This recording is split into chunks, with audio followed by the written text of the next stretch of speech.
Welcome back. You're still watching the Rise and Thrive Breakfast Show on Camnet TV, not just another channel. And joining me on set at this particular moment is Ms Rose Namukwai, who will just be talking about how the elections were. Good morning and welcome to the show. Good morning, thank you. Thank you for joining us. I'm glad to be here. Now, quickly getting into the interview, from the gender perspective, was the general election free and fair? Okay, I would want to answer that question from two fronts. It was free and fair in the sense that we had a number of women turning out to vote. There were no restrictions in that sense. We also had a number of women who were adopted as running mates. But I think overall, we can say the election was not very fair for most women, because when you even just count the number of women who were adopted, and then apart from that, prior to the election, the environment was very hostile. We saw a lot of violence, cyberbullying, and you know, that is very restrictive in terms of women participation. So a number of women candidates were bullied, there was a lot of violence, and everywhere where you have violence, you find that women would not freely participate. So in that sense, we can say that the election was not really free and fair. Okay, so now just getting on what you have mentioned, which was about to be my next question, do you think the cyberbullying and the political playing field, the violence actually negatively affected the female presidential candidate? It did. It did affect them. I mean, we saw some women who were actually, you know, tear gassed. You know, a lot of cyberbullying online, and you know, a lot of these issues were really about, you know, personal issues. So a lot of women really suffered that. I mean, from that perspective, a lot of women suffered. So you could actually tell that it did have a negative impact on a lot of women. Yeah. Okay, so now you coming from the gender sector, and our topic of discussion is what the expectations are from the new government. What would you like to see from the new government when it comes to women participation? Oh, there's a lot. I think we are, as a women's movement in Zambia, as a gender sector, we are very expectant. And I think we want to move beyond lip service. I think as a country, Zambia, we have a lot of good policies, we have a lot of good laws, but what has really lacked is implementation or operationalization of these laws. So we want to see politicians move beyond paying lip service. And I think most of the times what happens is that women will be used in the sense that you know, when people want to garner votes, they will appeal to women, and they will promise a lot of things.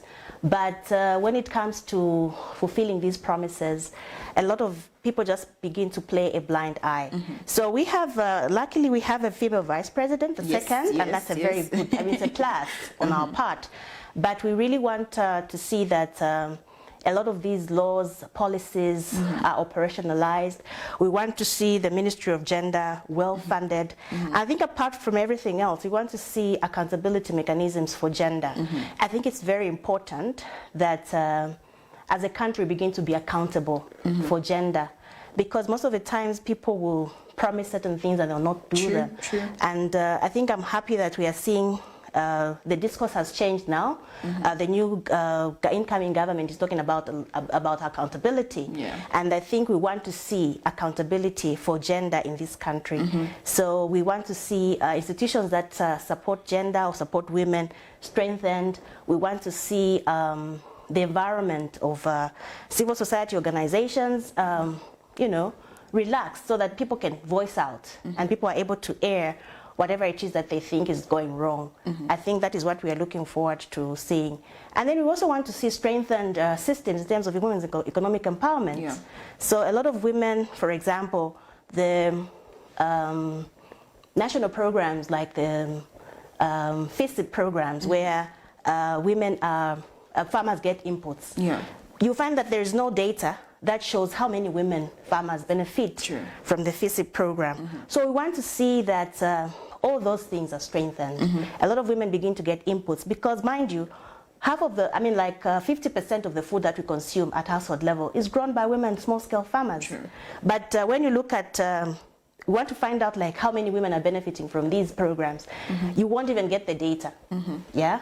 So I think this is what we are looking forward to as a gender sector. There's a lot that we are excited about, and I think we are just looking forward to the incoming government leveling the playing field for women. Okay, so now, since everybody's talking about the new government, what do you think the new government must do to ensure that women and youths are not left behind? Okay, that's there's a lot that they can do. I think for me, like I said, it's about being apolitical.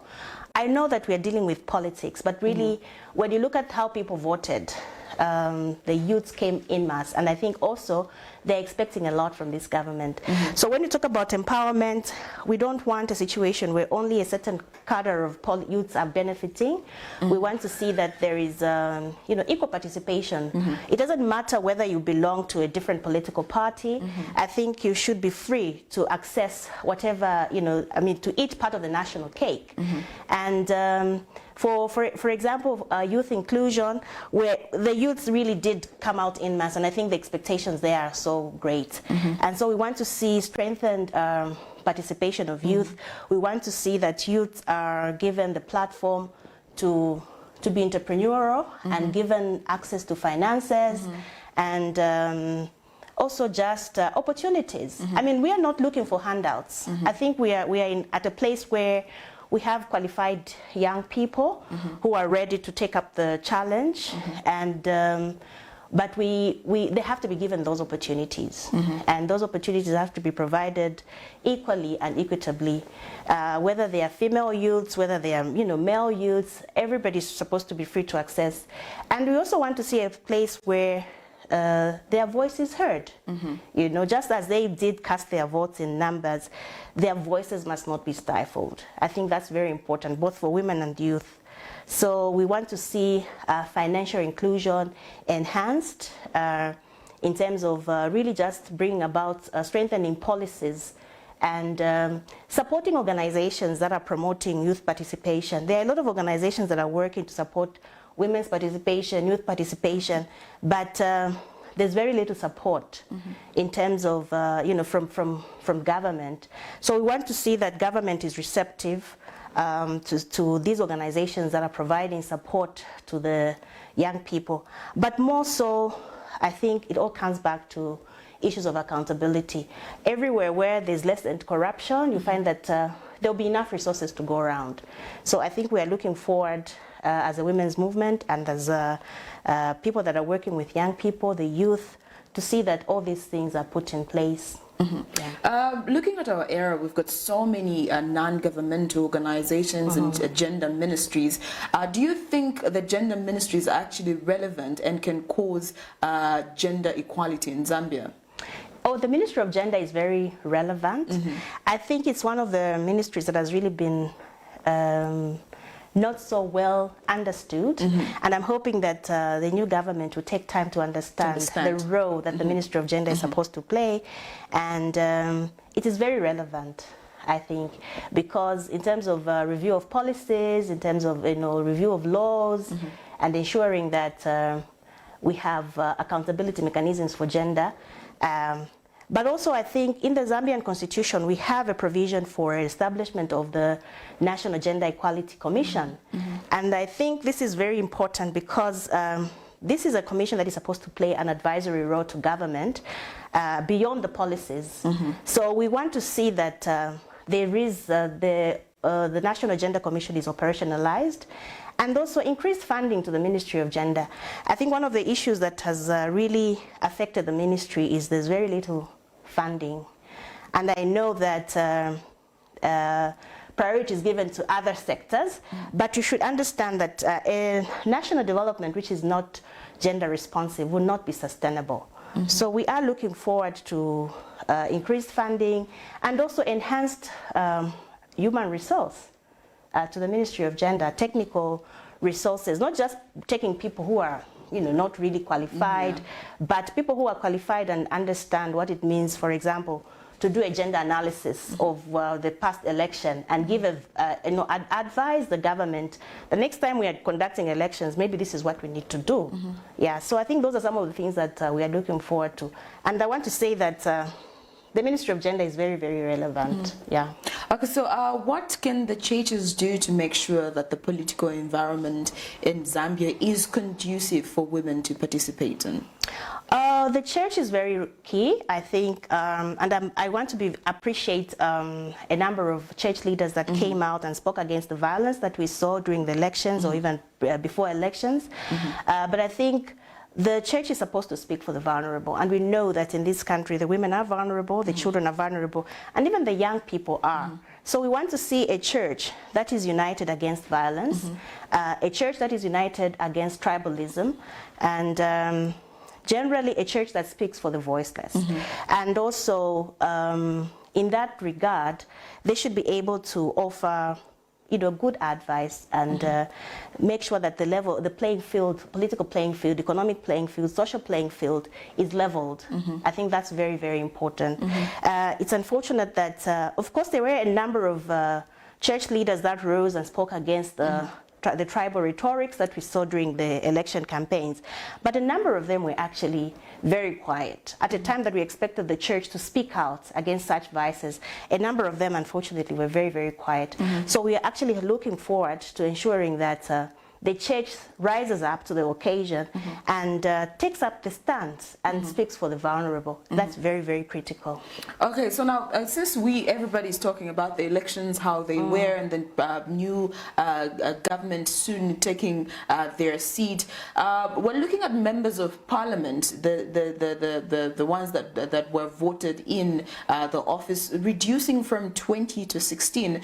Do you think that's a good thing so far, or maybe it's an alert and a concern that we actually need to look at as soon as yesterday? Yeah. It's a very big source of concern. I think at the place where we are as Zambia, we shouldn't really be having such low numbers of women representation at that high level. I think we have moved as a country, and just looking at how we've been able to transition, I think we are a beacon of an example to the Southern African region, to Africa and to the world. But I think in this regard, we're still lagging behind. So to actually have a reduction in the number of women is actually very, very unfortunate. But you see, it doesn't happen from nowhere. It comes from the adoption process. So it means the political parties are not adopting women, as many women as we would want to have. Because if you're not, it goes without saying.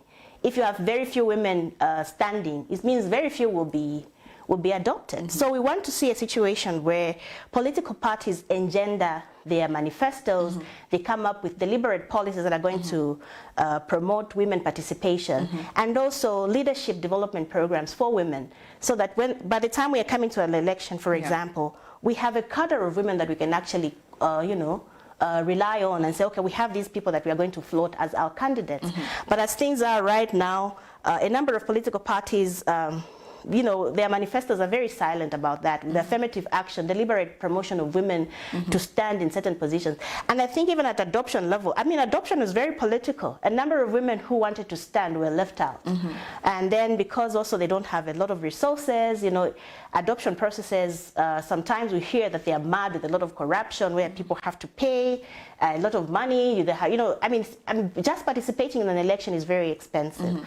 So, but with the support of political parties, deliberate policies to enhance participation of women at local government level, at high level, parliamentary level, we just want to see that. And political parties, and regardless of whether they are ruling party or an opposition, should really just have those policies. And these are things that I think as a sector we have been talking about. But at the end of the day, you find that people start so well, and then everything just falls somehow along the way, just falls off. So now I think we are actually hoping that I think the president has the prerogative to nominate about 8 members of parliament, and we are hoping that we can do a 50-50, so that we have 4 women adopted and 4 men adopted, and that would be very, very exciting for us. Okay, so now before I let you go, any special remarks to anybody listening, or maybe to whoever that you'd love to send them to? Under a minute. Okay, thank you. I think it's really, we are very excited as a sector. We have a lot to look forward to, and just to congratulate all the women of Zambia for, you know, the way they turned out, the youths, the way they turned out. And I think voting is not the end. Holding the government accountable still continues. We don't have to wait for 5 years. I think we should continue making our demands and our voice heard. Okay, thank you so much for coming through.